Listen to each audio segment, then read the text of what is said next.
escolas públicas do ensino fundamental. A dinâmica da atividade está dividida em duas etapas. Na primeira etapa, na primeira hora, a palestrante versará sobre o tema, e na sequência abriremos um espaço para as perguntas essas que poderão ser feitas no chat durante a palestra. Eu vou anotando as perguntas, e elas serão feitas ao final da fala da palestrante, e também, caso alguém queira fazer uma pergunta de forma oral, poderá fazer ao final neste segundo momento, então. Eu peço que mantenham o microfone e a câmera desligados para que possamos nos centrar na palestrante. Eu passo agora ao currículo da professora. Valdinei Costa Souza é doutora em Educação e mestre em Administração pela Universidade de Brasília. Foi professora da Educação Superior. Atualmente é analista em Ciência e Tecnologia Sênior da CAPES, tendo exercido o cargo de coordenadora de gestão da informação da diretoria de avaliação e da área de recursos humanos da agência. Atua no acompanhamento e monitoramento de resultados de políticas públicas, possui graduação acadêmica profissional nas áreas de administração e de educação, principalmente nas seguintes áreas: políticas públicas, formação de professores, avaliação institucional e gestão da informação. Desde 2011, estuda o Parfor, suas características e resultados para a educação brasileira, concentrando sua produção acadêmica nos últimos anos neste tema. A convidada irá apresentar os resultados de um estudo sobre os impactos dos cursos de pedagogia do Parfor, na modalidade distância e presencial, em seu conjunto, conforme estabelecido na portaria do MEC, número 9, de 2009, tanto no perfil de titulação do quadro docente, quanto do IDEB nas escolas públicas do ensino fundamental dos anos iniciais. Eu queria aqui registrar a presença do professor Vitor Antônio, que é o coordenador geral do Parfor da UFT. Seja bem-vindo, professor. E agradeço novamente a presença dos que estão chegando na sala. Eu passo agora a palavra para a professora Valdinei. Valdinei, você tem até 1 hora para você trazer a sua reflexão de hoje à tarde. Quando você tiver nos 50 minutos, eu só te dou um toque para você fazer os encaminhamentos finais, ok? Fique à vontade. Ok. Muito obrigada, Rosemary. Obrigada a todos. Obrigada ao UFT pelo convite, né, de conversar hoje à tarde sobre o Parfor, né? É um tema que eu tenho pesquisado, eu tenho desenvolvido minhas pesquisas na área de formação de professores, muito voltada para os resultados, características do Parfor. Foi o objeto da minha tese de doutorado. Então, eu fico muito feliz por conversar com vocês um pouco sobre o que eu tenho pesquisado, né, e os resultados que a gente tem observado do Parfor. Eu só vou pedir um pouco da compreensão de vocês, que eu vou expor o meu slide, e aí vou ficar completamente sem enxergá-los. Aí eu pediria que, caso tenha algum problema no decorrer da minha fala, vocês me avisem, né, porque eu não estou, na verdade, enxergando o que está acontecendo na apresentação. Eu vou ficar com a minha tela compartilhada com vocês. Então, só um momento.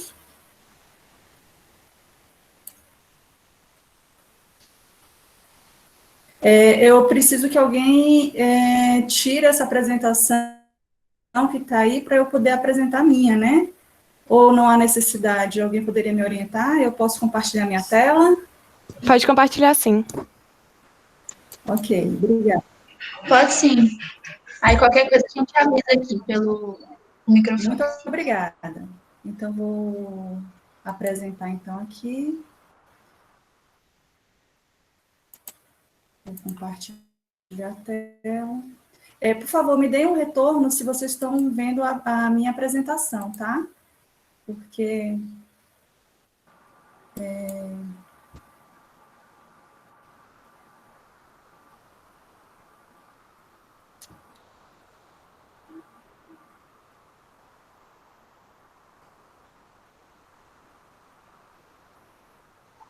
A tela foi compartilhada.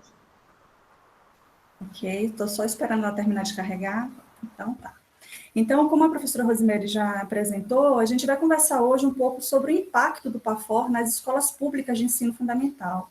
E, como ela fez questão de frisar, a gente está analisando o PAFOR no sentido mais amplo, da forma como ele foi aprovado, né, idealizado em 2009, quando o MEC publicou uma portaria, a portaria 9, no sentido de ampliar as matrículas de cursos, né, de formação de professores para atender os professores da educação básica e criar também, né, a oferta de cursos especiais para atender esse público.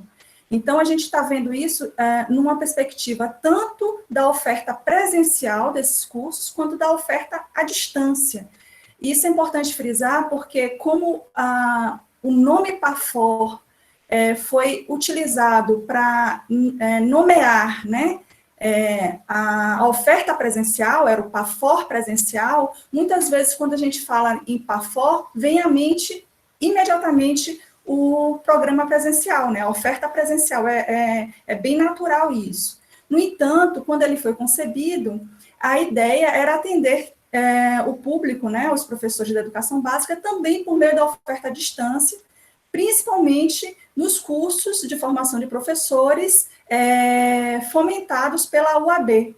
Então, a gente vai observar aqui, né, nessa tarde de hoje, essa discussão dos cursos à distância ofertados pela UAB para formar professores, quanto o curso presencial ofertado pelo PAFOR. Então, é nesse contexto que a gente vai conversar hoje. E por que a gente vai falar sobre esses resultados do PAFOR? Por que é importante a gente ver, no seu conjunto, o que ele trouxe de contribuição para a educação brasileira e aqui no nosso recorte, né, das escolas públicas do ensino fundamental. Porque em 2016 foi editado um novo decreto, como vocês estão vendo aí, é o decreto 8.752, e esse decreto, ele, de uma certa forma, extinguiu a concepção original do PAFOR, porque ele revogou o decreto inicial, né, de formação de professores, é o decreto 6.755 de 2009, esse novo decreto de 2006 revogou essa legislação anterior, e aí estruturou potencialmente uma nova base de organização desses programas de formação de professores no âmbito do Ministério da Educação e da própria CAPES, né? E por conta disso a gente vai, né, analisar então qual foi o resultado disso, né, desse histórico de 2009 até 2016, quando foi editado esse novo decreto, para a gente poder observar como é que foi o desenrolar dessa história e o que pode ser aperfeiçoado para esse novo momento, né, esse novo marco conceitual. E antes da gente avançar um pouco sobre o que aconteceu em termos de resultado do PAFOR, acho que é importante a gente pontuar aqui sobre o que esse novo marco legal, né, trouxe de novidade em relação ao que existia anteriormente. Eu acho que o primeiro ponto a se destacar é com relação à coordenação política da formação de professores. A gente tem os fóruns, né, de apoio à formação dos professores nos estados, que organiza a oferta, mas o MEC sempre se ressentiu dessa coordenação geral da oferta, né, porque ficava muito em função da iniciativa dos secretários estaduais de educação e da organização dos fóruns. Então, um ajuste, uma alteração que ocorreu na edição dessa nova política, né, de formação de professores foi essa centralização no MEC desse planejamento estratégico, né, né, os objetivos da formação a serem perseguidos, qual é o plano que a gente vai estruturar e de que forma a gente vai ofertar as vagas, né, da formação de professores.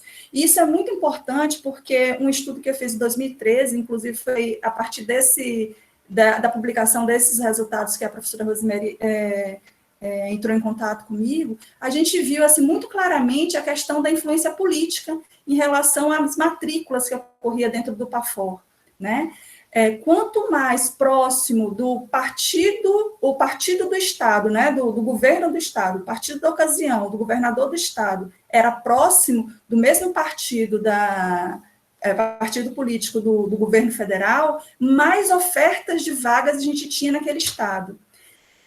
Não estou dizendo que não existia uma necessidade do Estado nessa oferta de vaga. O que a gente pode observar do ponto de vista nacional é que existem também outras demandas, outros estados que fazem a demanda por formação de professores, e nem sempre essa demanda estava sendo atendida adequadamente dentro do limite de recursos que todo programa governamental tem. Então, essa iniciativa do MEC de tentar trazer para si essa coordenação é vista de algo positivo. A gente não sabe o que isso vai, né, se desenrolar.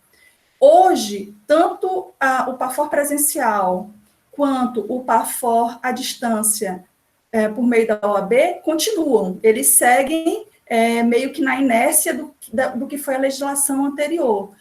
A gente ainda não sabe o que esse novo decreto vai trazer de fato, de troca na execução, porque no momento que ele foi editado, houve o impeachment, né? Então, ele nunca foi regulamentado. Então, o que a gente tem hoje, na verdade, é um vácuo, né? Um vácuo em termos do que é para ser executado. Houve uma revogação da legislação anterior, um novo decreto foi estabelecido, porém, a gente ainda não sabe qual vai ser a consequência efetiva dele. Então, é um momento também da gente começar a refletir, ele ainda não foi regulamentado, e a gente pode, a partir dos resultados, né, que foram construídos ao longo da história do PAFOR, tentar ajudar nessa nova configuração. É importante dizer que a gente tem mantido nesse novo decreto, pelo menos, né, a perspectiva de avanço para a qualidade da educação básica, é algo que está sendo buscado também agora, e ele fala aí na criação de um novo Programa Nacional de Formação de Profissionais da Educação Básica, que era isso que eu estava dizendo anteriormente, né? Ele fala nesse novo Programa Nacional, só que esse novo Programa Nacional não existe, e, ao mesmo tempo, o PAFOR original, aquele que foi criado em 2009 com base no decreto que foi revogado, ele continua meio que, né, seguindo o seu caminho, porque o decreto não foi regulado. E aí, diante desse quadro, a gente está investigando e vendo o que foi de resultado que a gente obteve com o PAFOR, né?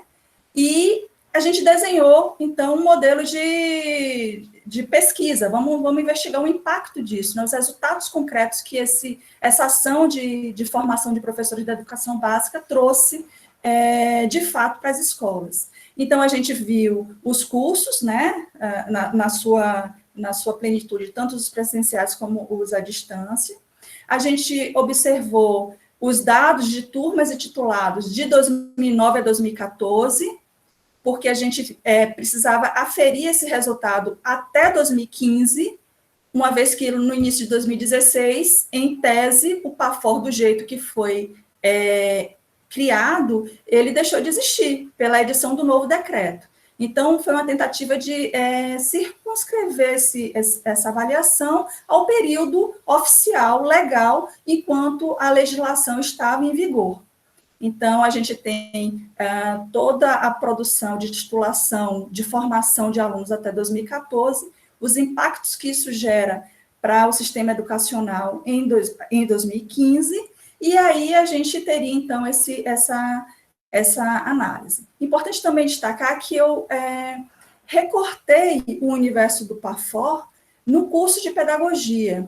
E por que eu fiz isso? E por que ao recortar, ainda assim, a gente pode ter uma visão muito clara do que foi o PAFOR como plano? Primeiro, pela importância da formação inicial no conjunto das ações do PAFOR. Eu vou mostrar os gráficos posteriormente, vocês vão ver que respondeu por quase metade, né, de todas as matrículas. Além disso, a pedagogia foi, dentro das licenciaturas, nas matrículas do PAFOR, foi a área que teve o maior contingente de alunos. Sem falar da demanda que o curso teve na rede pública, né? É um curso muito demandado em termos de formação. E, do ponto de vista metodológico, havia necessidade também da gente circunscrever esse resultado a algo concreto. E o curso de pedagogia trazia isso, né?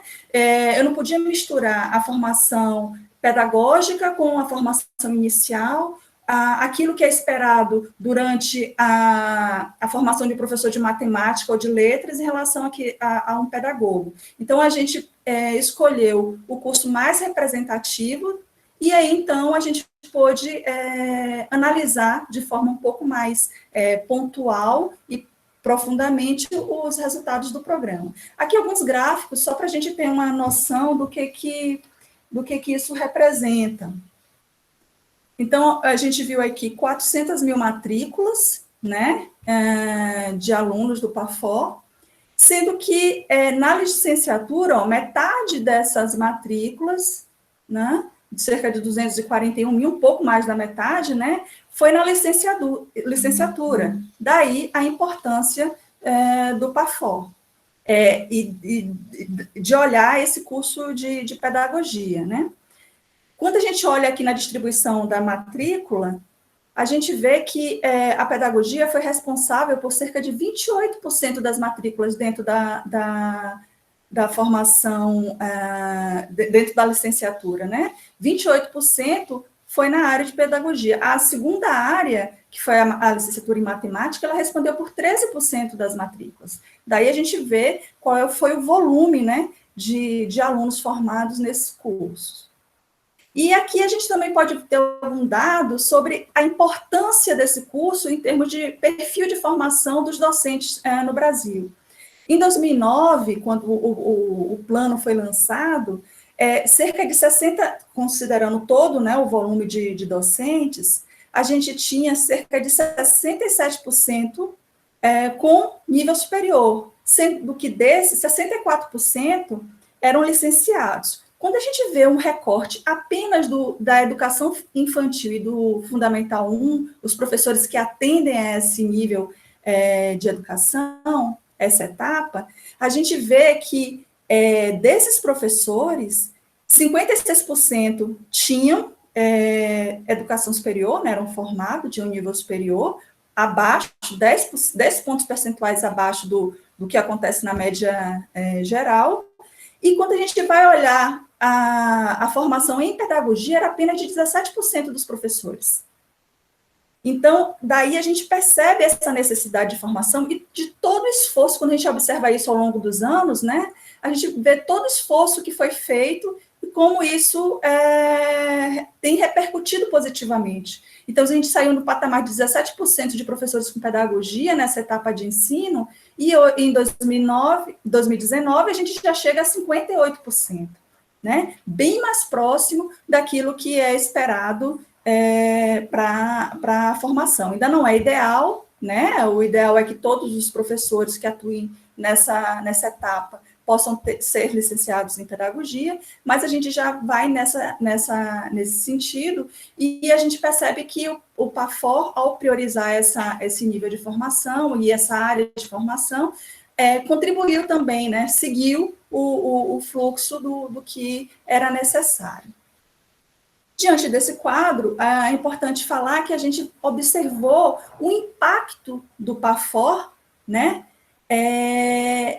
tentando aferir essa relação de causalidade entre a formação de professores, né, e a melhoria do perfil de titulação do quadro docentes e a qualidade das escolas públicas, né. A gente viu que houve uma melhoria no perfil de qualificação.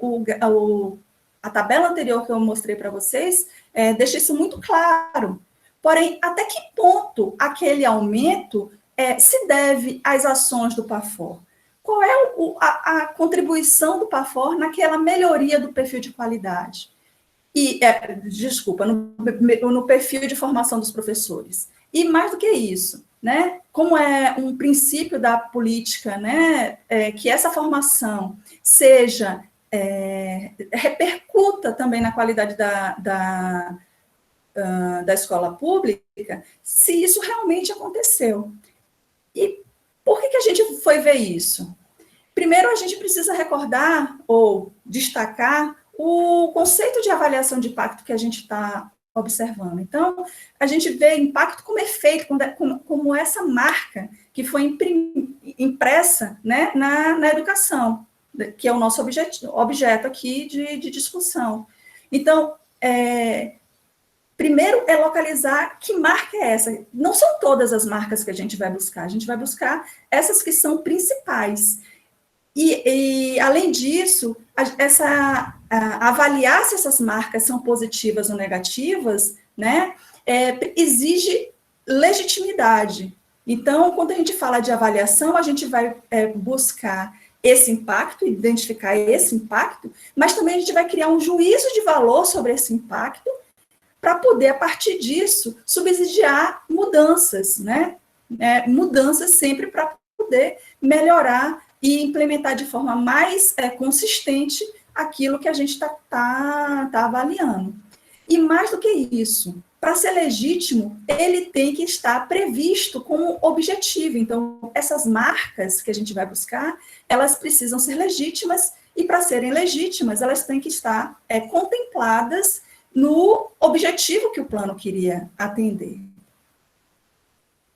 E aí, como é que a gente pode mostrar, né, de forma sistematizada, né, científica, que os impactos que a gente está buscando, eles são legítimos e, portanto, permitem que a gente diga se o plano está seguindo num caminho positivo ou negativo e, portanto, auxiliar numa mudança ou uma melhoria numa próxima fase. A gente foi buscar isso justamente nos objetivos do plano. Então, a gente foi buscar a portaria, né, de criação do PAFOR, que é a portaria 9 de 2009, e lá, logo no primeiro artigo, a gente observa que o plano define como a sua finalidade atender à demanda de formação de professores. Então, ao definir isso, torna legítimo a gente buscar um número de professores formados como um elemento, como um identificador, como um sinalizador desse impacto. E aí, nesse caso, a gente está procurando os professores formados da pedagogia, porque foi o recorte que nós fizemos. E novamente, a questão da melhoria da qualidade, né? Que estava previsto já no artigo 3º do decreto que foi revogado e que se mantém no novo decreto. Então, existe essa preocupação da formação de professores não com um fim em si mesma, mas sim formar professores para poder atender a escola, né, a educação básica. Daí, o indicador que mede isso, e está legitimado, inclusive no PNE, é o IDEB. Então, isso torna legítima a avaliação e permite que a gente possa fazer algumas conclusões a respeito do que a gente vai pesquisar. Só que nesse processo de pesquisa, a gente precisa levar em conta alguns aspectos do campo.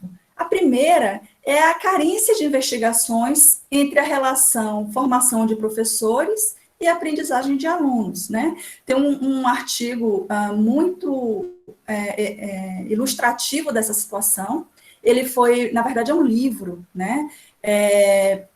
Publicado pela Associação de Pesquisadores em Educação dos Estados Unidos, né? A Associação Americana de Pesquisa em Educação, e eles fizeram um mapeamento sobre os resultados das pesquisas educacionais e constataram, assim, com base em evidências, como é raro isso, como é difícil apurar essa relação e como a teoria ainda está devendo muito nesse processo.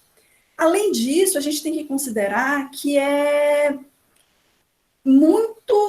ainda é muito, requer muita discussão o que é um programa de formação capaz de realmente gerar esse impacto na qualidade do aluno. Tem uma discussão imensa a respeito disso. Só para a gente citar assim, a legislação, em menos de 20 anos, né, nós estamos com 3 diretrizes de formação de professores.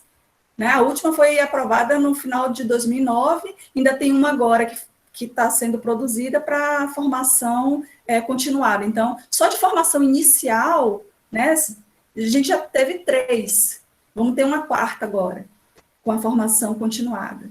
Então, não tem consenso a respeito da melhor forma de formar professores e, portanto, é algo que a gente precisa considerar nesse processo de avaliação.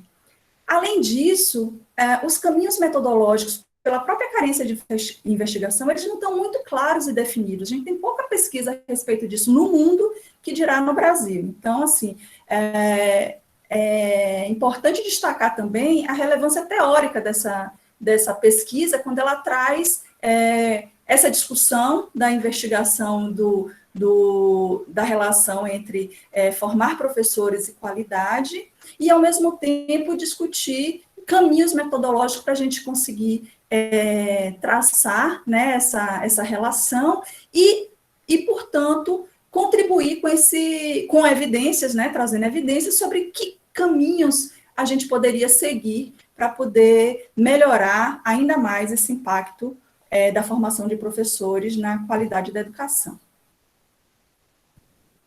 Bom, e aí, nesse processo, como a literatura tem muita preocupação com relação à metodologia, né, sobre esses caminhos, pela própria carência de estudos, eles fazem a gente consegue localizar algumas recomendações a respeito disso, que é trabalhar com amostras randomizadas, e que implica necessariamente a gente escolher aleatoriamente, né? Não direcionar o nosso estudo a um grupo específico. Se você está trabalhando com um indicador de número de professores formados ou perfil de qualidade, você não pode simplesmente escolher as melhores escolas com melhor IDEB para poder fazer o estudo. Você tem que escolher melhores e piores, senão acaba fazendo um viés, né? Se eu só analiso quem teve melhor IDEB, eu vou ter um viés nessa seleção e os meus resultados vão apontar, com certeza, melhorias no indicador de IDEB, assim como no de professores formados. Então, a gente tem que fazer essa seleção de forma aleatória, e foi isso que a gente tentou fazer nessa pesquisa, né, seguindo as orientações do que a teoria nos coloca. Também é necessário observar um tempo suficiente de desenvolvimento profissional para medir os resultados decorrentes, né?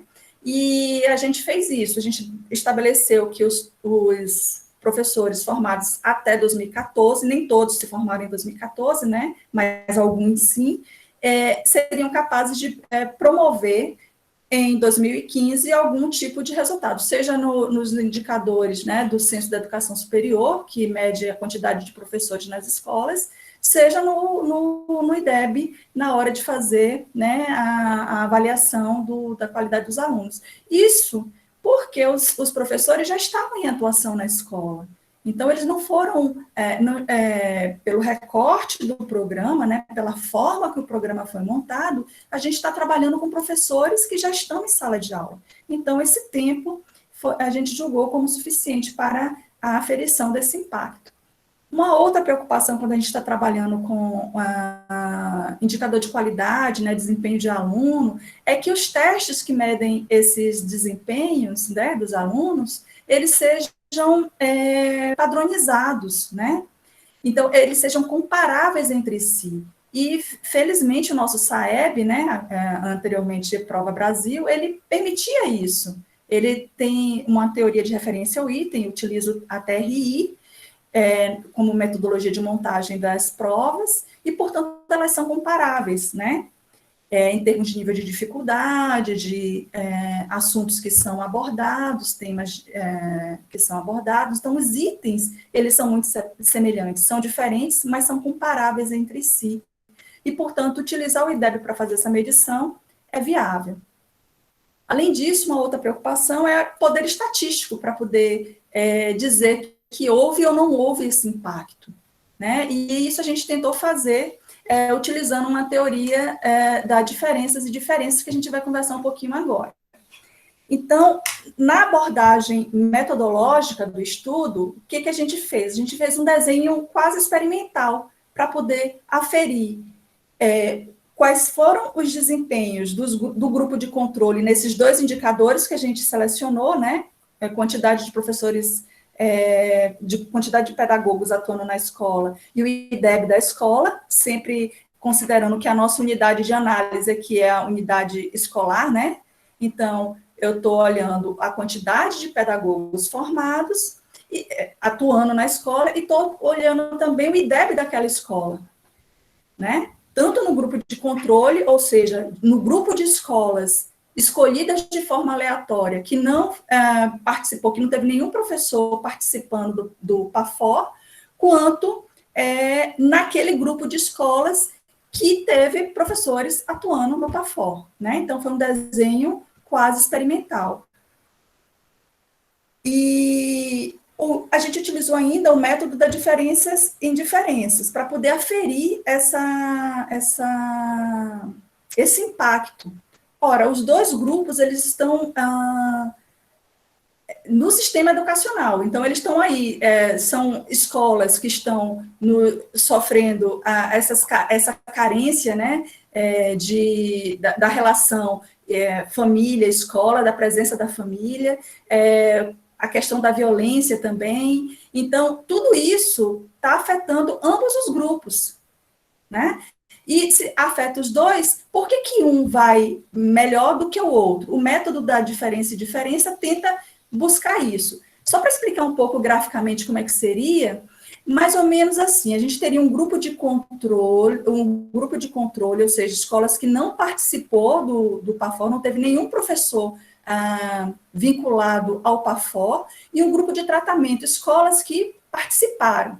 Então, a gente vamos supor que fosse o IDEB. Então, antes do tratamento, no momento zero, lá em 2009, antes do PAFOR começar, teve um IDEB X, essa escola de controle que não recebeu o PAFOR, né, professores do PAFOR, e no final, em 2015, que a gente está aferindo o resultado depois, ela teve um resultado Y aqui de IDEB. Se a gente observar na escola que recebeu o tratamento, a gente vai ver que ela teve um valor de IDEB e, ao final do tratamento, um outro valor de IDEB. E o que o método da diferenças em diferenças faz? De uma forma estatística, a partir, né, de regressões múltiplas e de estimativa de resultado, ele faz uma projeção da inclinação dessa reta aqui que ele mediu, né, para a escola para o grupo de escolas de tratamento, e projeta isso como se fosse na curva, né, na linha das escolas que ofereceram tratamento. Então, a gente pode observar aqui que existe uma diferença entre o que foi projetado com base no que foi o controle e o real, de verdade, observado no tratamento.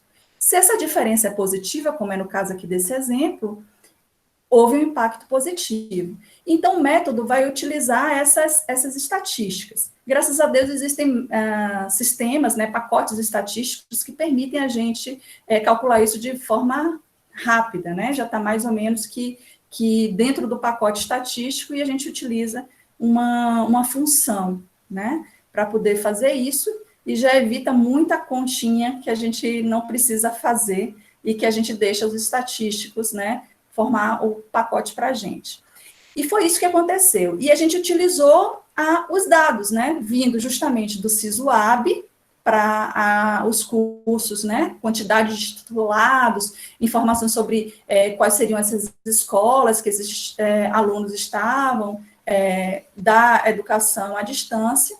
utilizou a plataforma Freire para poder observar isso em relação ao PAFOR presencial, e os resultados apontados pelo Educacenso, tanto de 2009, que era o antes do PAFOR, quanto depois, 2015, que é o impacto que a gente está querendo medir até antes, né, da mudança do decreto, e, além disso, o IDEB também, 2009 e 2015.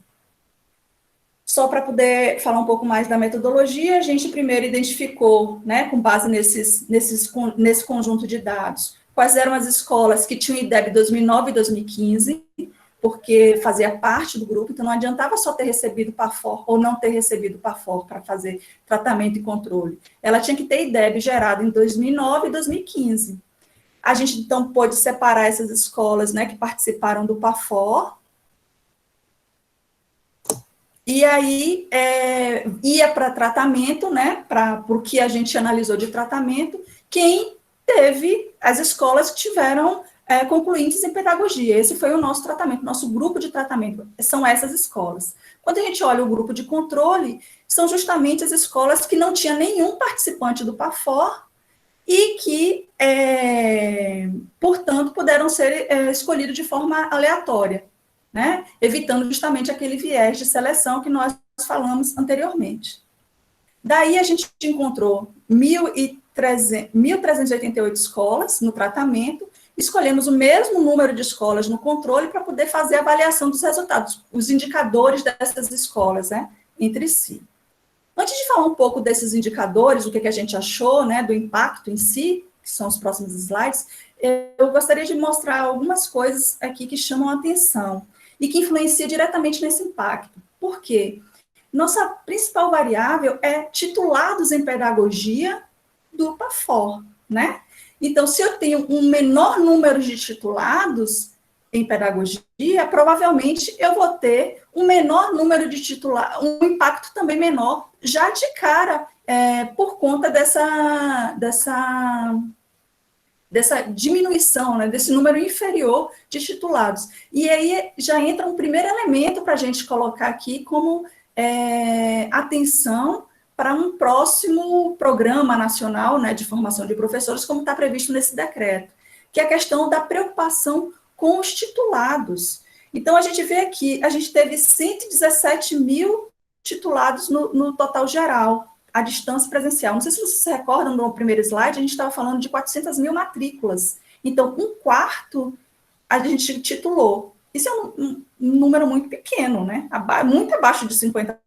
Então, 25% de titulados de matrícula, alguma coisa está errada. Isso acende um sinal de alerta, né? É recurso público que a gente está investindo, né? A gente tem que formar turmas, uma logística para atender esses alunos, e, de repente, 75% evade, ou pelo menos não conclui a matrícula. Não posso dizer que evadiu, porque pode ter alguns ainda matriculados, a gente vai ver que tem, mas a gente vai ver também que tem muita gente que realmente está com matrícula inativa. Só para mostrar a relação disso, quando a gente vai olhar o número de titulados em licenciatura, ó, era metade, né, 400 mil matrículas no geral, 117 mil conclusões, cerca de 200 mil matrículas na licenciatura, quase 50 mil, um quarto também. Então, a gente está aí nesse um quarto em quarto de concluintes, né, de matriculados que se titularam. Um outro aspecto é isso que eu já tinha falado aqui antes, o número de matrículas inativas. Eu não sei se vocês vão conseguir ver, porque esse slide realmente ficou muito pequeno aí na redução. Para mim está bem, porque eu estou vendo a tela inteira, mas para vocês talvez esteja um pouco mais difícil. Quando a gente olha aqui, o número de matrículas inativas, olha só o número de matrículas inativas, ela é muito maior do que o número de matrículas que ainda estão ativas, isso na educação à distância, né? Então, isso já acende mais um sinal de alerta. Além de ter pouco titulado, quando a gente olha para a educação à distância, isso ainda fica mais grave, porque a gente vê que, basicamente, olha, quase 50% está abandonando o curso de formação, né? Isso no presencial é um pouco menos grave, mas ainda assim chama muita atenção. E aí, o que a gente conclui disso aqui? Que talvez valesse a pena não só pensar um pouco mais na questão da titulação, mas também pensar na questão da formação à distância, né? Precisa de algum ajuste para que essa formação à distância possa ocorrer de fato, em função da quantidade de desistência. Quando a gente olha aqui só no recorte da licenciatura, a gente está vendo aqui, ó, que quase 50%, ó, da licenciatura à distância está com matrícula inativa. Então, é um número muito grande. Dos matriculados na licenciatura à distância, a gente tem cerca de 13%, um pouco mais, de pessoas que titularam. Então, isso é um sinal de alerta que a gente precisa observar. E um outro aspecto tudo que a gente está olhando aqui de impacto, a gente está colocando de impacto na educação básica. O PAFOR, ele forma professores, né, para atuar na educação básica.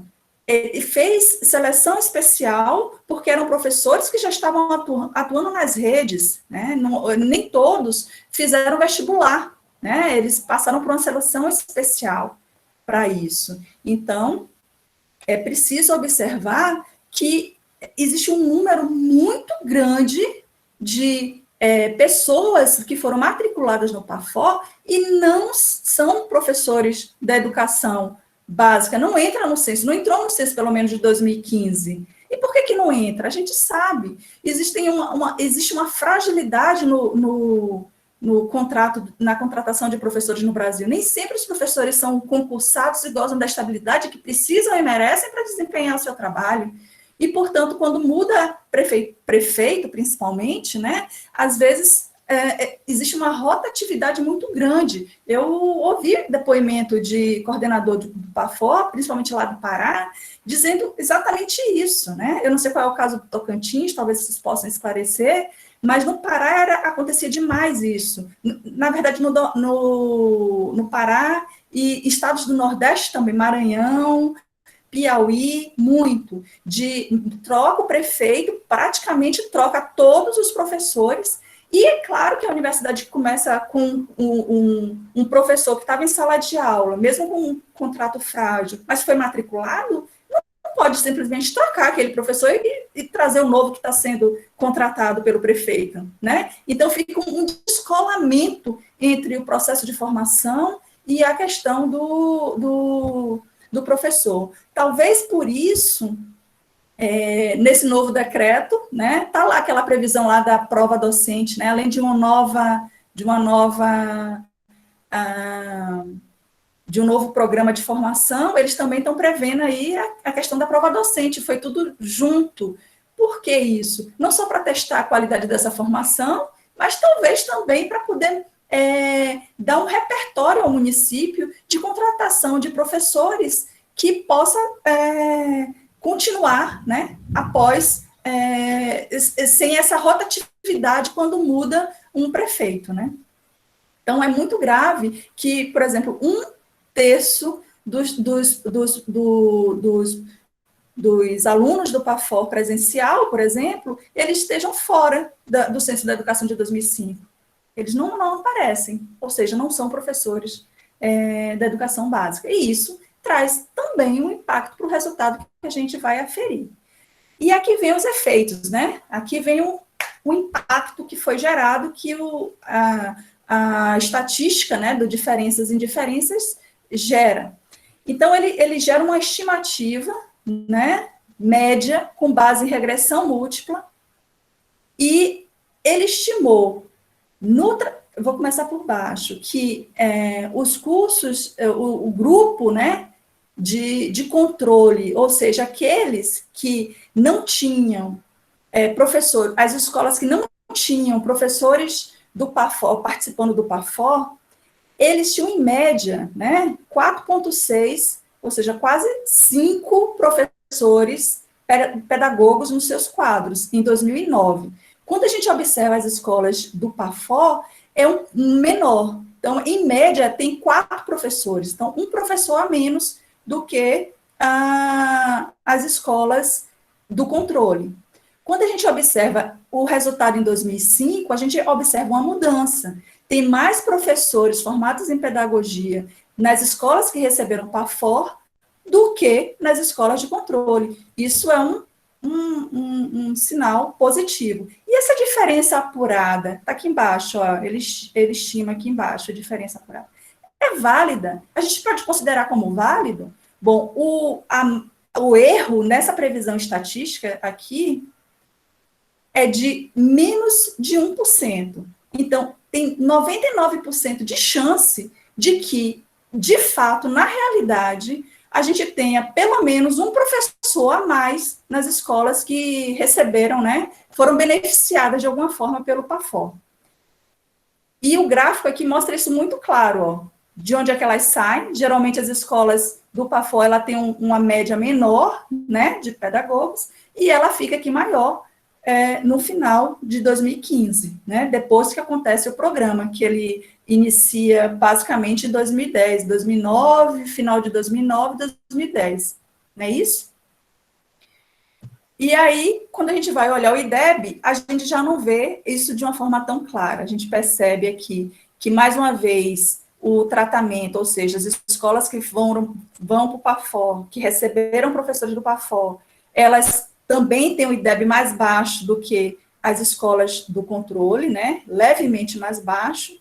Mas quando a gente vai olhar o resultado em 2015, não vê tanta mudança nisso. Continua a mesma... o mesmo sentido, né, da curva, da reta, na verdade, né, que é escolas de controle continua com IDEB maior do que as escolas que recebem PAFOR. Então, aparentemente, não houve mudança. E é isso que a estatística está mostrando aqui, quando ele estima e quando ele coloca a margem de erro. Na verdade, está dizendo até que o impacto foi negativo, né, menos 0,04 pontos no PAFOR.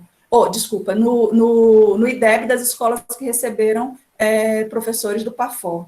Mas isso tem uma margem de erro de 40% disso está errado, né? Então, é 40% de chance de erro. Então, não é um resultado válido, né? A gente não pode considerar isso como válido, simplesmente não se apurou efeito. E isso a gente pode ver muito claramente quando a gente olha aqui, ó, as linhas, né, dos gráficos que foram projetadas, do antes e do depois, diz claramente isso. Eu já estou quase com o meu tempo se esgotando, eu vou adiantar um pouquinho. Então, o resultado é esse que a gente viu. A gente viu que conseguiu aumentar o número de professores nas escolas, mas a gente não viu nenhuma estatística com relação ao impacto disso em relação à qualidade do IDEB, né? A melhoria no IDEB em relação à escola. E aqui a gente pode perguntar mais uma vez, mas será que um professor a mais faz diferença? Isso realmente é um impacto que a gente possa considerar? É algo a se discutir, né? O fato é que ele queria aumentar esse perfil de qualificação, né? Queria atender a demanda de formação de professores e atendeu. Foi mas também não teve nenhuma meta estabelecida previamente. Não se disse que queria pelo menos aumentar em 2, em 3, em 4. E talvez até ele conseguisse fazer isso, né, se a gente tivesse aquele nosso redesenho lá que a gente já conversou antes, tanto no número de titulados, quanto em relação àqueles que estão trabalhando nas escolas públicas, né. E aí vem algumas aprendizagens. Primeiro, em relação a essa história do perfil de titulação, só reforçando o que a gente já falou, né. O PAFOR atuou mais diretamente nas escolas que tinham maior carência de pedagogos e de IDEB, e isso é muito bom. Então, isso é um acerto do programa, né? É um acerto. Onde se tem mais carência que a gente tem que atuar. Só que a gente tem muito poucos titulados em relação ao número de matriculados. E isso é uma deficiência, isso precisa ser corrigido. A maior parte dos titulados estão atuando fora da escola. Então, isso também é outro aspecto que precisa ser corrigido. E talvez isso possa ser corrigido até com a nova organização, né, que a mudança de 2017 da LDB fez, né? Estabeleceu lá muito claramente que os processos seletivos diferenciados precisam ser feitos a partir de professores que são concursados. Então, de uma certa forma, até a legislação superior, né, que é a LDB, já está, de uma certa forma, contribuindo para isso, independentemente do novo formato que o Ministério dê a esse programa de formação. E um outro aspecto também que chama muita atenção é a pouca frequência de professores formados atuando em uma mesma escola. Então, assim, quando a gente está falando de mudar o IDEB, a qualidade da educação, a gente tem que levar em consideração que, como diz o ditado, uma andorinha só não faz verão, né? Eu não trouxe aqui para vocês isso, mas no estudo completo a gente vê que a maior frequência de professores atuando na escola é de um professor por escola. Aparentemente, esse foi um desenho encontrado para você promover mais equidade. Então, eu vou trazendo esses professores de várias escolas diferentes para poder atender um número maior. Só que isso não gera impacto para o programa. As estatísticas não conseguem capturar isso, né? Se você não atende da forma adequada à escola. Então, talvez uma concentração maior nas escolas dos professores ajudasse isso. E talvez ajudasse também em relação a esse número de titulações, né? Esse baixo número de titulações. Mais uma vez, eu gostaria muito de ouvir o caso do Tocantins, mas, por exemplo, em estados como Amazonas, Pará, existia uma dificuldade muito grande de deslocamento do professor. Então, as turmas ficavam situadas em uma mesorregião, né, uma instituição, um polo dentro daquela região para atender vários municípios e várias escolas, e isso pulveriza a atuação da universidade e até mesmo do próprio professor quando retorna para sua casa. Então, isso dificulta a logística e talvez não traga o benefício em termos de quando a gente vai fazer essa demonstração por meio de evidências desse impacto, né? Talvez seja uma aprendizagem. Outra questão que a gente precisa levantar, e que eu não discuti muito aqui, porque a gente não tem tempo, é com relação ao modelo formativo do PAFOR, né? A gente não discutiu o modelo formativo, acho que dava uma outra palestra para a gente falar sobre isso, mas o que eu tenho visto são modelos diferentes entre as instituições. Então, tem instituições que montam um programa novo para atender os professores da educação básica, tem instituições que apenas replicam o seu currículo nas turmas especiais do PAFOR, sem adaptação. Tem outras que fazem adaptação, mas atendem, por exemplo, só o nível em que o professor está, estou falando na pedagogia, né? O nível que o professor está atuando. Então, se a diretriz curricular da pedagogia diz que tem que formar para a educação infantil, fundamental e para o cargo de especialista, né, em educação, a coordenação pedagógica, etc., direção e tudo mais, ele foca na educação infantil. Um outro vai focar na educação, no ensino fundamental. Então, isso gera uma diferença entre o processo de formação que a gente não captura. E aí, isso também precisa ser pensado dentro do PAFOR. Não um engessamento, não uma definição única, mas pelo menos um mapeamento do que as instituições estão fazendo, e hoje a gente sabe que isso não existe dentro do PAFOR, nem da UAB, né? Porque a gente, só para poder separar aí, falando PAFOR, mas estou falando PAFOR e estou falando também dos cursos à distância de formação de professores dentro da UAB. E, por fim, né, essa ausência de preocupações com as condições estruturantes do sistema educacional no impacto dessa formação. Essa questão do suporte ao processo de formação não implica só na condição do professor de titular ou não no curso do PAFOR. Implica também na condição dele fazer um bom trabalho também em sala de aula. Esse professor está sendo formado em serviço. Então, esse suporte, essa estrutura de suporte precisa ser pensada também se a política está tentando, né, fazer um impacto positivo, gerar impacto positivo na qualidade da educação. Bem, é isso. Eu fico à disposição, então, para as perguntas. Vou só parar de compartilhar minha tela.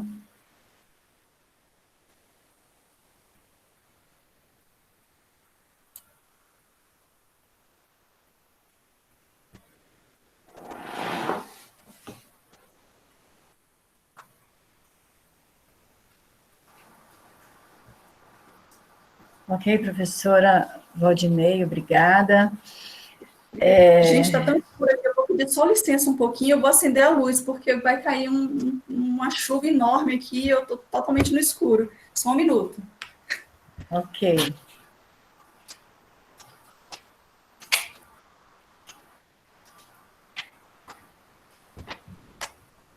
Pronto, bem melhor. Sim. Valdinei, eu agradeço a sua fala, parabenizo pela sua exposição, parabenizo também pela sua pesquisa. Você traz para a gente uma enormidade de dados que realmente precisaríamos de mais momentos para a gente entender, para a gente interiorizar esses números, e até para a gente poder elaborar perguntas específicas, né, porque são muitas questões que a gente vai se colocando, inquietações que vão surgindo. Eu estou na coordenação do curso de Pedagogia Parfor há um ano, aqui no curso de Pedagogia Parfor de Palmas, e aí, na medida que você vem trazendo essa análise a nível nacional, a gente vai fazendo essa relação de que alguns problemas, eles se revelam aqui também, né? Na minha compreensão da sua fala, você vem dizendo, né, que há uma expectativa, ou houve uma expectativa com a formação do professor desde 2009, com uma melhora da formação desse professor, com uma melhora da formação desse professor que já estava na escola, houve uma expectativa, e há uma expectativa com relação à melhora do espaço da escola, do aprendizado do aluno, como consequência da formação deste professor que está no Parfor, que esteve no curso, na modalidade do Parfor, e como consequência uma melhora para a sociedade como um todo. Mas nos teus dados, na sua apresentação, a gente vê que não foi, o resultado não foi o que se esperava, né? Nem todo o resultado, né? Algum resultado positivo, mas mesmo quando você fala da melhora do IDEB, ela não aparece, né? Com a presença do professor do Parfor posteriormente, né? Aí eu faria, enquanto eu não identifiquei perguntas ainda no chat, enquanto os participantes elaboram as suas perguntas, eu gostaria de fazer uma pergunta aqui. Você fala do alto índice de evasão. Realmente, do que eu tenho acompanhado de outros cursos, que eu fui professora nos anos de 2012, 2013, o índice de evasão é grande. Não sei se a sua pesquisa, você chegou a tentar identificar as razões desta evasão, e quais seriam, não sei se a sua pesquisa também aponta, o que fazer diante, né, deste alto índice de evasão. Tem outra aqui, mas eu vou deixar você fazer alguma observação com relação a isso, caso você tenha alguma resposta para a gente com relação principalmente à evasão. Então, nessa pesquisa, a gente não conseguiu ter essa visão qualitativa, né, dos motivos que levam a esses resultados. Ela foi uma pesquisa quantitativa e ela mostra simplesmente o que acontece, não necessariamente as razões por que acontecem. Porém, durante o meu doutorado, eu tive a oportunidade de conversar com coordenadores do PAFOR, do curso de pedagogia, não coordenadores gerais, mas coordenadores do curso de pedagogia do Brasil inteiro, né? Pelo menos uma de cada estado eu conversei. E a gente, até mais, né? Dependendo do estado.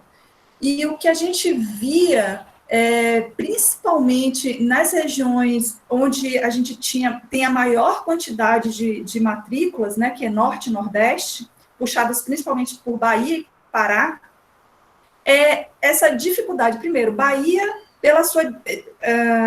Pará também, né, mas a Bahia é um estado grande. Então, assim, os professores tinham que se deslocar de um município distante, mais ou menos 100 quilômetros, para aquele polo onde ele estava tendo atuação. Então, isso era muito custoso. Ele tinha que ficar na cidade, que não era a cidade de origem dele, com o salário de professor, se sustentar, comer, pagar a sua estadia naquela cidade, ficar um período, pelo menos, de tempo, dependendo do formato das aulas, né, porque nem todos tinham esse formato de aula diária, né, geralmente eles faziam atividades semipresenciais, mesmo no PAFOR presencial, ou seja, uma, 2 semanas de atividade em loco com os professores, a universidade ia em loco, fazia aquela atividade, e depois o professor seguia para a sua residência com suas tarefas. Então, era um sacrifício, o que a gente percebia do relato era um certo sacrifício do professor participar desses cursos, seja para se manter durante essa semana ou duas do período de formação, seja para retornar a sua unidade de origem, muitas vezes ter que pagar, trabalhar aquelas horas, não tinha um outro professor que estava fazendo o trabalho dele, ele tinha que repor as aulas que ele deixou de dar para poder participar da qualificação. Então, assim, como assim? Eu não tenho recurso, eu não tenho garantia de que eu vou receber um salário maior depois que eu participar, por que eu vou fazer isso? Então, é muito complexo essa logística de você trazer para uma outra cidade e, ao mesmo tempo, não dar o suporte para o professor. O que eu percebi, conversando com esses coordenadores de pedagogia, foi isso, de uma forma muito forte. Já em outras cidades do sul do país, sudeste, isso não aparecia tão forte assim. Eu confesso que eu percebi muito mais em relação a norte e nordeste. Não sei como é a realidade de vocês, eu gostaria muito de conhecer também. Eu quero fazer perguntas também para saber um pouco como é que acontece aí com vocês. Mas imagino que seja isso.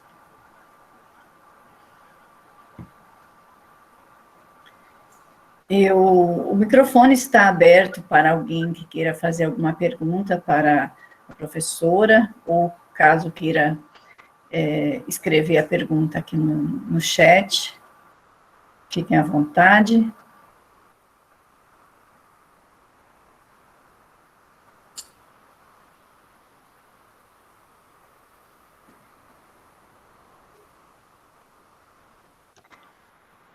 Boa tarde. Ah, sim, boa tarde. Professora, eu posso expor sobre um pouco da minha vida, PAFOR, assim, para dar um exemplo para as pessoas, um pouco da minha carreira? Seria como ótimo. Como aconteceu ou não? Seria ótimo. Hã? Sim, Sebastiana. Pode? Fica à vontade, Pode? Sebastiana. Então, tá bom. Olá, boa tarde, professora Val Costa e todos os colegas participantes do grupo, professora Rosemary, né, que foi minha professora. Eu sou aqui do município de Miracema do Tocantins, né, perto de Miracema que eu moro, e em 2014, em julho de 2014, eu fui selecionada para fazer o PAFOR em Arraias Tocantins, né, e eu atuava em sala de aula, né, na educação básica. Então, eu fiquei toda feliz e fui para a cidade de Arraias Tocantins e comecei a estudar lá. Fiz o primeiro, segundo, terceiro e quarto período. No entanto, as coisas ficou muito difícil para mim, sobre a distância, tive muitos problemas. Então, eu fui pedir, ver se tinha como eu fazer uma disciplina que eu tinha perdido lá, aqui no campus de Miracema. No entanto, consegui umas disciplinas, né, em Miracema, e depois tive um problema, parei mesmo. Aí, quando foi agora, eu precisava, melhorei mais a minha situação, né, que eu estava, saúde. Aí eu procurei novamente a professora Rosemary, que eu já conheço, procurei lá em Miracema a professora Kalina, e graças a Deus eu consegui retornar e estou novamente aqui, né? Deu umas 17 disciplinas, estou matriculada em 3 aqui, né? Pelo Parfor de Palmas, estou muito feliz, é um curso maravilhoso, que eu tenho feito uma contextualização da minha vivência em sala de aula, de atuar, de ser professora, né, que eu tinha a prática e não tinha a teoria. Então, agora, para mim, está sendo maravilhoso e novo, porque tem um contexto muito grande, e eu tenho aprendido muito, muito mesmo, e só tenho a agradecer a todos que correm e buscam melhoria pelo Parfor, tá? Obrigada e boa tarde.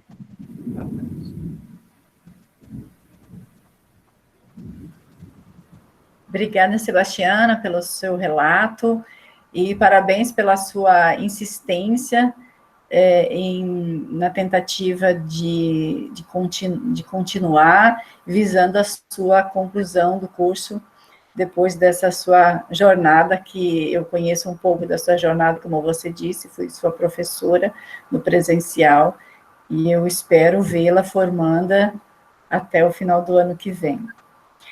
Eu passo a palavra ao professor Vitor, é o coordenador geral do Parfor no Tocantins. Olá, boa tarde a todos. Boa tarde, professora. É muito gratificante a sua presença aqui entre nós, diretamente aí de Brasília, né? Uhum. E nós ficamos bastante contentes com a fala, com essa nossa atividade nesse momento, né? Nós estamos em meio a um seminário, né, aqui na UFT, que é o nosso seminário anual de ensino, pesquisa e extensão.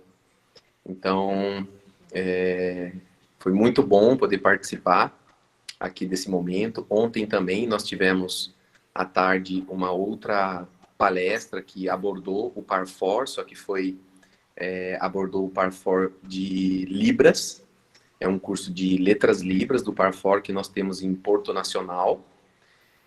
Hoje estamos aqui juntamente com a senhora, com a Rose, e logo depois desta mesa, nós teremos uma próxima que eu vou estar mediando, e também convidamos um colega que vai falar sobre formação de professores, né, relacionando com a pedagogia histórico-crítica. Então, gostaria muito de agradecer a sua palestra e a sua presença aqui entre nós. Como coordenador institucional do Parfor, vale falar um pouquinho, né, do que tem sido esse trabalho aqui na UFT, no Tocantins, no que diz respeito a esses últimos 2 anos que estou à frente, né? Eu assumi em fevereiro de 2018, né, a coordenação geral. Daqui a pouco vai fazer 3 anos, né? E durante esse processo, eu peguei o Parfor num processo de finalização de turmas e de reestruturação, como bem você falou no início, né? A reestruturação que tem acontecido no Parfor. Inicialmente, nós tínhamos em torno de 8 cursos, né, com coordenadores, né, todos professores formadores, e hoje nós só temos um curso de formação, que é o curso de pedagogia, que está localizado no campus Palmas, mas atende aí em torno de 25 estudantes, professores e estudantes, né, das regiões próximas à nossa capital. Hoje nós só temos esse curso em funcionamento, o qual a professora Rose, que fez o convite a você, é a nossa coordenadora de curso. Nós estamos nos esforçando para que a partir do próximo ano a CAPES possa, né, lançar o edital, o novo edital. Esse ano estava tudo certo, né, que isso aconteceria, até que veio a pandemia.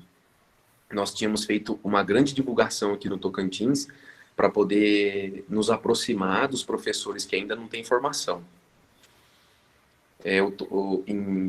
Digamos assim, né, em vista desses últimos 10 anos de Parfor, a UFT se beneficiou bastante do Parfor e trabalhou junto, né, nesse programa, formando inúmeros professores licenciados dentro do Parfor. A UFT já teve aí aproximadamente 500 professores formadores que participaram do Parfor.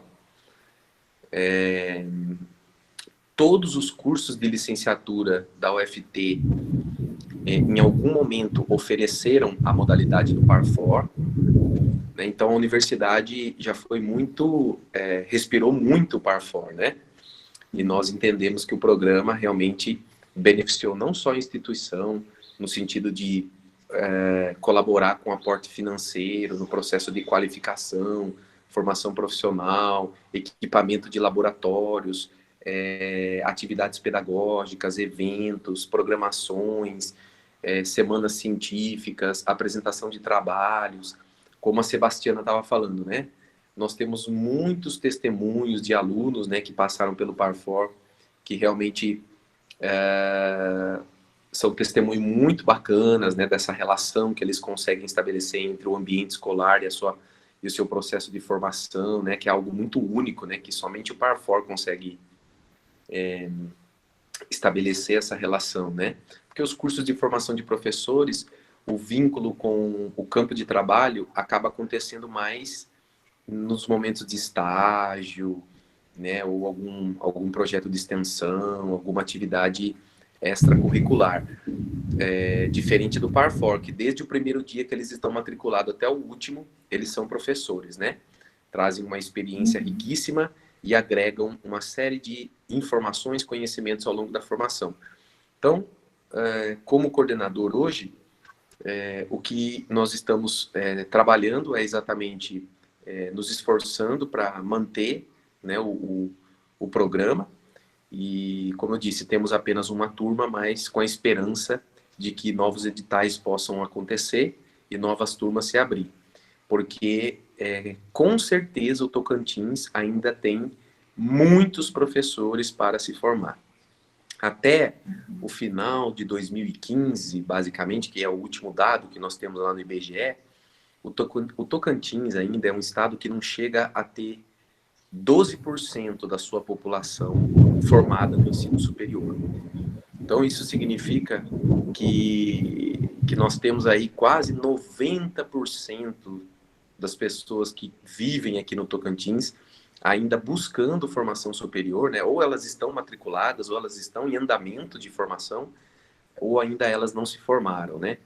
Então, ainda a demanda é alta, né? Nós temos aí a chance ainda de formar turmas, né, do Parfor, e isso acaba sendo uma esperança nesse processo de reestruturação do Parfor. Eu participei recentemente, né, do que está acontecendo lá na CAPES, né, os coordenadores estão participando. Por um lado, há algumas coisas realmente difíceis, e pelo outro, nós estamos atentos, né, a essas avaliações que estão sendo feitas agora no final do ano, para que eles tenham aí informações a respeito do que irão fazer com o Parfor a partir de 2021. Eu quero também aqui dar um abraço aí a todos os cursistas do Parfor, alunos que já se formaram e que estão por aí, né? estão nos assistindo, né? E aqueles que passaram, né, pela nossa universidade, e o Parfor contribuiu aí com a sua formação. É isso, Rose, muito obrigado. Obrigada, professor Vitor. O microfone continua aberto, caso alguém... Eu não identifiquei nenhuma pergunta por escrito, mas caso tenha mais alguém que queira fazer alguma pergunta, a professora Val, ou queira fazer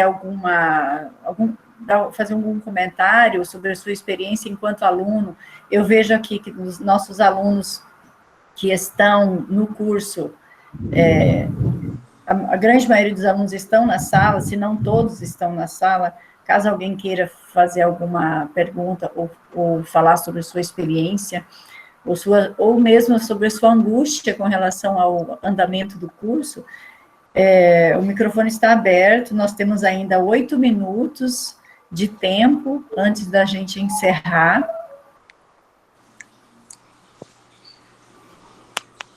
Rose? Sim.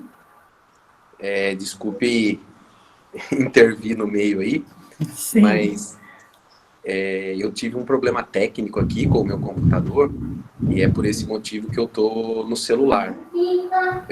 Sim.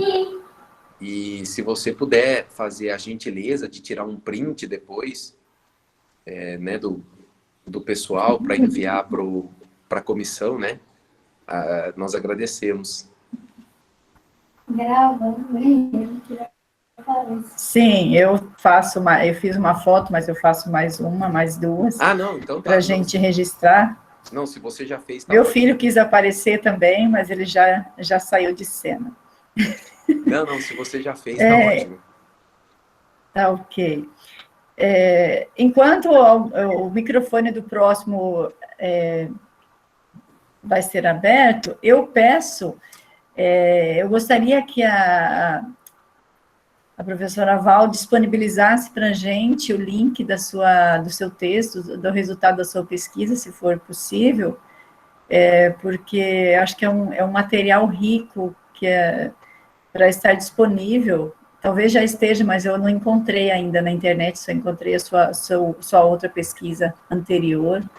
Se for possível, eu agradeço. Aí a gente tem mais um material para a gente poder, quem sabe, refletir sobre a forma como estamos fazendo e, com certeza, buscar melhoras, porque o que a gente, complementando a fala do professor Vitor, a nossa preocupação está sempre em fazer com que os nossos alunos, primeiramente, não desistam. A gente sabe o quanto é difícil para eles estarem no curso, por várias razões, algumas já elencadas aqui, e com certeza cada um deles tem a sua razão, para muitas vezes até pensar em desistir, mas que bom que ainda a gente tem essa turma, que desde que eu assumi são os mesmos alunos, em torno de 24 alunos, 23 ou 24 alunos, são os mesmos. Então, assim, eu estou há 1 ano à frente da coordenação deste curso, e a gente está sempre preocupada e sempre pensando o que fazer para que os alunos não desistam, o que fazer para a gente fazer uma boa seleção de professores, incentivar esses professores, orientá-los da melhor forma de trabalhar, porque a gente sabe que o trabalho do professor com alunos do Parfor é diferente do trabalho com os alunos do regular, é um público diferente, que tem problemas diferentes, talvez mais problemas, como já dissemos, né, para permanecer no curso, mas a vontade de aprender é a mesma. A gente percebe, agora nós estamos trabalhando no modelo remoto, apesar das dificuldades, apesar da dificuldade de material, de próprio computador, muitos estão assistindo às aulas pelo celular, usando dados móveis, sem auxílio financeiro. Então, o trabalho nosso, na verdade, é de fazer com que eles aprendam o máximo possível, apesar da situação, né? Agora, em pandemia, né, e a gente espera que a gente volte no no presencial a partir do ano que vem, mas isso não é uma garantia. Mas apesar da modalidade, a gente sempre está em apoio aos professores, no planejamento do trabalho deles, e sempre no apoio aos alunos nas suas dificuldades, sempre buscando atendê-los o mais rápido e de a forma mais adequada possível. Então, diante disso, acho que a sua pesquisa, ela nos ajuda também a pensar em como a gente melhorar ainda mais a coordenação e o apoio frente a essa turma de alunos. E como o professor disse, esperando que no próximo ano letivo tenhamos outras turmas sendo ofertadas pela Universidade Federal do Tocantins. Bom, nós temos ainda 2 minutos, caso não tenhamos mais nenhuma pergunta ou algum comentário, eu passo, então, a palavra para a professora Val, que tem, então, 2 minutos para a sua fala final, e é isso. Val? Obrigada, Rose. Eu quero agradecer ao professor Vitor, agradecer aos alunos presentes né, nessa reunião de hoje, né, pela audiência e pela oportunidade também da gente poder falar um pouco sobre o PAFOR. Sem dúvida, é um programa que contribui muito com a educação brasileira, que tem trazido muitos benefícios à formação dos professores, né, ao enriquecimento cultural das pessoas que participam desse programa, e que também acabam levando todo esse repertório para as escolas, que é o que a gente quer, né? A gente quer cada vez uma educação mais forte, mais ativa, que a gente possa formar cidadãos críticos, cidadãos que possam contribuir de uma forma positiva para o desenvolvimento não só econômico, mas também social do nosso país, né? Pensar de forma independente, e é isso que a gente está construindo com o PAFOR. E é importante também a gente observar que a gente não pode jogar fora o bebê com a água do banho. Então, apesar desses ajustes que precisam ser feitos, que a gente sabe que precisa, ainda assim ele traz benefícios importantes, e a gente tem que, por um lado, como pesquisador, tentar apurar os instrumentos para poder capturar esses benefícios, e, por outro lado, o gestor público também, né, que vai executar essa política, precisa estar sensível à situação que a gente enfrenta na ponta, na hora de oferecer esses cursos, né. O depoimento da Sebastiana mostra um pouco disso, da dificuldade, né.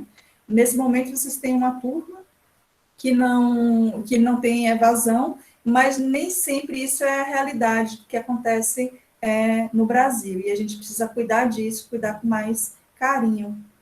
Eu acho que é essa fala, e um agradecimento muito grande ao UFT pelo convite. Eu fiquei muito feliz com o convite, estou muito feliz por ter participado com vocês nessa tarde de hoje desse evento.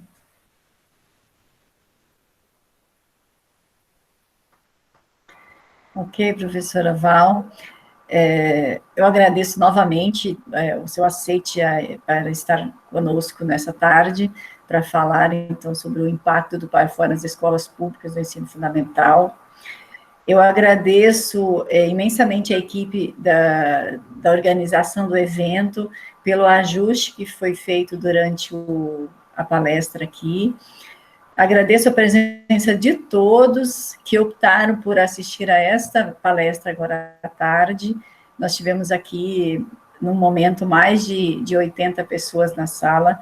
Eu acho que isso é um sinal de que é uma temática que interessava a muitos. E eu espero que, com esta proposta de temática, tenhamos atendido a expectativa dos nossos participantes, e agradeço, então, de modo geral, a todos, ao professor Vitor, que esteve conosco, e desejo um bom trabalho para o professor Vitor, que vai começar daqui a pouquinho, e desejo também um bom curso, que ainda tem algumas palestras até o final do dia. Desejo um bom curso a todos, um bom final de semana a todos, e tudo de bom. Bons estudos, principalmente. Obrigada. Obrigada.